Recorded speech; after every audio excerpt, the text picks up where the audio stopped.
This Disfarers episode hops on the Prince Charming Regal Carousel, so saddle up! There's a distinct difference between Disneyland's and the Magic Kingdom's carousels, so to be clear, this episode is about the carousel at the Magic Kingdom. No disrespect to the King Arthur Carousel, but it's easy to mix these two up because there's a sword and a stone in front of both the Prince Charming Regal Carousel and the King Arthur Carousel. Also, they're both carousels at Disney parks.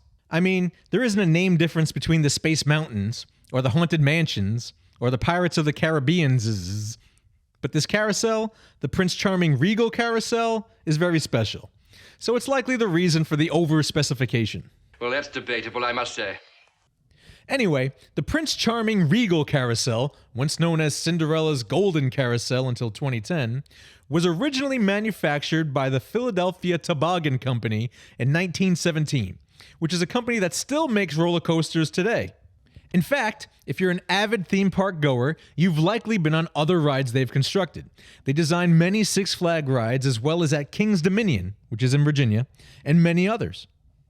The Philadelphia Toboggan Company has rides all over the country, from coast to coast, and in Canada. Although, back in the early 1900s, they made all kinds of different types of rides. The Prince Charming Regal Carousel was originally, and patriotically, known as the Liberty Carousel, where it operated in Michigan. Then it was moved to Maplewood, New Jersey, for 39 years at some place called Olympic Park, until Disney finally bought it in 1967 and made its home in the Magic Kingdom. And now, to the new home, eh? So it's likely older than anyone you know, which is kinda maybe sorta pretty neat. The exterior was redesigned by a company called Arrow Development, which also redesigned the King Arthur Carousel. Again, that's the one in Disneyland.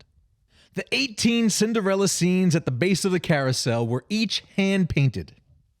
The horses themselves were also each hand-painted, which leads me to mention the amazing Imagineer Joyce Carlson, who not only redesigned the horses after they were stripped down, but was also the lead and sole designer of It's a Small World. You can see her early display of creation and imaginative color on the horses on the Prince Charming Regal Carousel, done years before It's a Small World. Joyce Carlson worked on the King Arthur Carousel first, of course, but each and every horse in both parks is entirely unique, designed, and handcrafted. None of the horses are exactly the same. Do you look at that now? 'Tis an elegant merry-go-round horse. Each of the horses also have 23-karat gold leaf, as well as silver and bronze leaf. And since there's so much history, gold, silver, and bronze, any given horse is estimated to be worth somewhere between $20,000 to $100,000. Which may not seem so interesting until you realize you're sitting on a fake horse, likely worth more than your car. All 90 horses were made white to perpetuate a sense of heroism. They're also all made from maple, in case you were interested. Interestingly, the horses are each refurbished and hand-painted every 2 years in a rotating system, so the ride never stops cycling. There's a common rumor that started around the year 2000. That the horse in the second row, the one with the bow, is supposed to be Cinderella's horse. Others claim it's supposed to be Prince Charming's horse, but neither rumor is true. Imagineers have stated that if there was a horse which belonged to Prince Charming, they would have put it in the outermost lane where everyone could easily see it.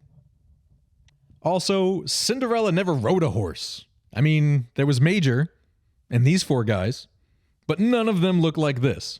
So, yeah, that's a false rumor. With all of the hoopla, lights, sounds, and colors, you may or may not have noticed the maidens near the top of the base of the carousel. They are obviously not part of Cinderella, but were actually affixed to the ride since its creation in 1917. Looking at the spelling of the carousel, you might have noticed that there are 2 R's instead of 1. That's because this is the French spelling of carousel, and Cinderella is a French story, so, you know, when in Rome, or France for that matter. What I find bananas is that Disneyland Paris has their interpretation of Sleeping Beauty Castle, which is all well and good. Sleeping Beauty is a French story. Meanwhile, Disneyland has the original Sleeping Beauty Castle. Then there's the Cinderella castles in Tokyo and the Magic Kingdom.